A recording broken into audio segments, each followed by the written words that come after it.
আল ইশান ফাউন্ডেশনের উদ্যোগে এবং সবর ইনস্টিটিউটের সহযোগিতায় 23শে জুন রবিবার সংগঠিত হয় একদিনের ক্যারিয়ার গাইডেন্স এর অনুষ্ঠান উলুবেড়িয়া সিনিয়র মাদ্রাসায়।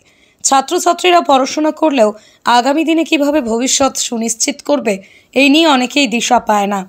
বর্তমানে বেশিরভাগ ছাত্রছাত্রীরাই ডক্টর, ইঞ্জিনিয়ার, শিক্ষক এই সমস্ত পেশার বাইরে কোনো পেশার সম্বন্ধে ওয়াকিবহাল নয়। তাই আল ইশান ফাউন্ডেশনের এই উদ্যোগ ছাত্রছাত্রীদের পেশা সম্বন্ধে সচেতন করা। অনুষ্ঠানের প্রধান বক্তা জনাব সাবির আহমেদ সাহেব ছাত্রছাত্রীদের জানান, ভারতবর্ষে মোট 250-র উপর পেশা আছে এবং কোনো জায়গা থেকে কোর্স বা ট্রেনিং করলে সহজেই চাকরি পাওয়া যায়। এছাড়াই তিনি ওনার ইউটিউব চ্যানেল WBMDFC অফিসিয়ালের কথা বলেন, যেখানে বিভিন্ন পেশার বিষয়ে বিস্তারিত তথ্য আছে। এছাড়া উপস্থিত ছিলেন আল কোরআন লন্ডন একাডেমির কনভেনর মোহাম্মদ আব্দুর রাকিব সাহেব। তিনি অনুষ্ঠানে আগত সমস্ত ছাত্রছাত্রীদের হাতে বঙ্গানুবাদ কোরআন তুলে দেন। সমগ্র অনুষ্ঠানটি পরিচালনা করে আল ইশান ফাউন্ডেশনের সভাপতি জামিল মনোয়ার সাহেব। অনুষ্ঠানে ম্যানেজমেন্ট করেন আল ইশান ফাউন্ডেশনের সম্পাদক ডক্টর মোহাম্মদ শামীম সাহেব।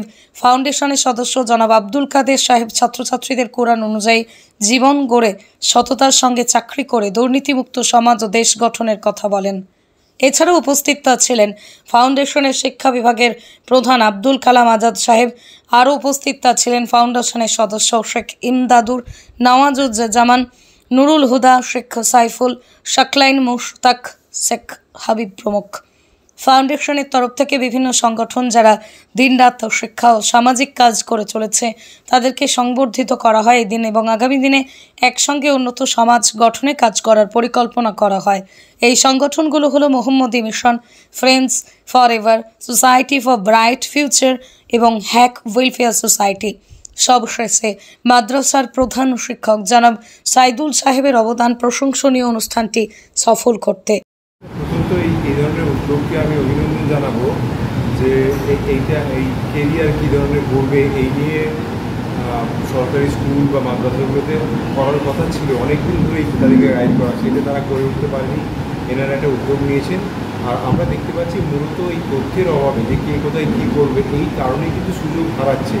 তো এই কাজটাকে ধরে রাখতে হবে এবং এইটা একদিনের প্রোগ্রাম নয়। আমি যেটা উদ্যোক্তাদেরকে বলবো যে এদিকে জানানো ঘুরবে, প্যারেন্টসদের সাথে কথা বলে, আর এটা একটা বড়ো কাজ হতে পারে, কেননা এদিকে মোটিভেট করার মতো লোক নেই যে কলকাতার এত কাছে থাকে অথচ অনেক কিছু জানে না।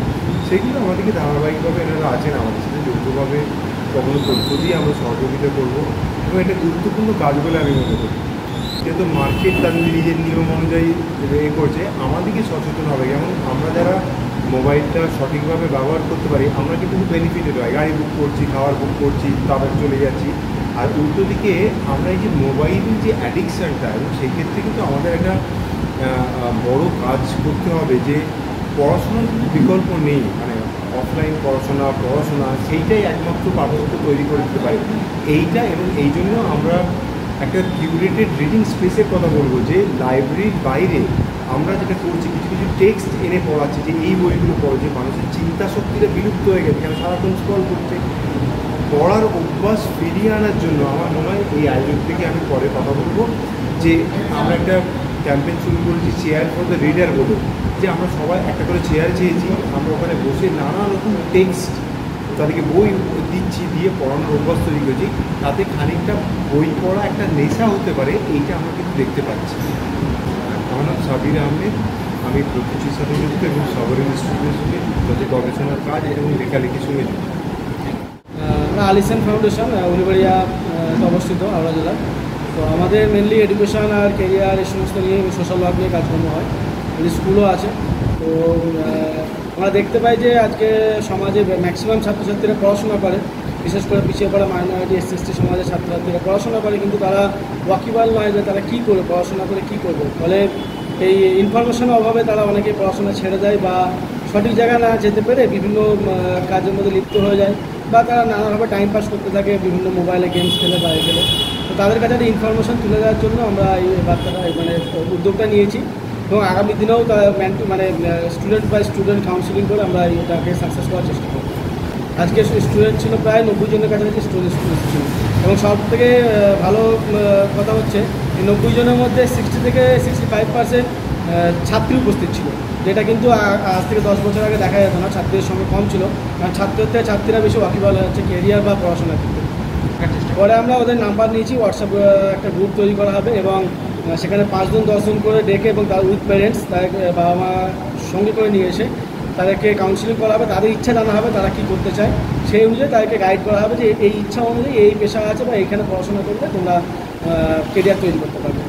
ইকোনমিক দুর্বল তো অলরেডি আমরা একটা আমাদের স্কুল চলে, সেখানে ইকোনমিক যারা দুর্বল আছে একটা জাকাতের একটা কালেকশন হয়, সেখান থেকে তাদেরকে হেল্প করা হয় এবং আমরা ইকোনমিক যারা দুর্বল তাদের আমাদের কোচিং সেন্টার ফ্রিতে পড়ানো হয় এবং যারা ইকোনমিক দুর্বল আছে যে কোনো কোর্স করতে যদি কোনো সমস্যা হচ্ছে আমরা সেইভাবে যেভাবে করে আসছি এতদিন আমরা হেল্প করবো এবং বইপত্র কেনা বা কেরিয়ার তৈরি করতে গেলে যে কেরিয়ারে কোর্স করতে খরচা হয় সেগুলো আমরা যতটা সম্ভব বেয়ার করার চেষ্টা করব ফাউন্ডেশন থেকে। সামাজিক কাজ বলতে আমাদের যে বিভিন্ন প্রাকৃতিক বিপর্যয় হয়, যখন আমফান ঝড় হয়েছিল বা বিভিন্ন প্রাকৃতিক বিপর্যয়ে ত্রাণ পৌঁছে দেওয়া থেকে শুরু করে ব্লাড ডোনেশন ক্যাম্প এবং আমাদের রমজান মাসে আসে যারা ইফতারের টাকা জোগাড় করতে পারে তাদেরকে ইফতার পৌঁছে দেওয়া এবং আরও বিভিন্ন যারা বই কিনতে পারে না, যারা বিবাহের জন্য মেয়েদের সমস্যা হয়, এই সমস্ত সামাজিক কাজে 365 দিনই প্রায় আমরা বিভিন্নভাবে কাজ করে চলেছি। এবং একটা বিষয় হলো যে আমাদের একদম যারা গরিব মানুষ, যারা দেখা যায় যে কিছু আর্নিং করার জায়গা নেই, সেখানে আমরা জাকাতের একটা কালেকশন তৈরি করছি এবং সেখান থেকে বিভিন্ন তাদের হেল্প করা, কাউকে টোটো কিনে দেওয়া, অলরেডি আমরা এই কাজ করেছি এবং কাউকে একটা ভ্যান কিনে দেওয়া, কাউকে ছোটো প্রসাদ বিসাদ দিয়ে মুদিখানা দোকান বা পান দোকান এসব করে দেওয়া, এই কাজগুলো আমরা অলরেডি করেছি এবং আগামী দিনে আরও বৃহত্তর পরিকল্পনা নিয়ে এগোচ্ছি। আমার নাম শেখ জামিল মনোয়ার, আমি আল ইহসান ফাউন্ডেশনের প্রেসিডেন্ট। ব্যুরো রিপোর্ট, আমার কলম।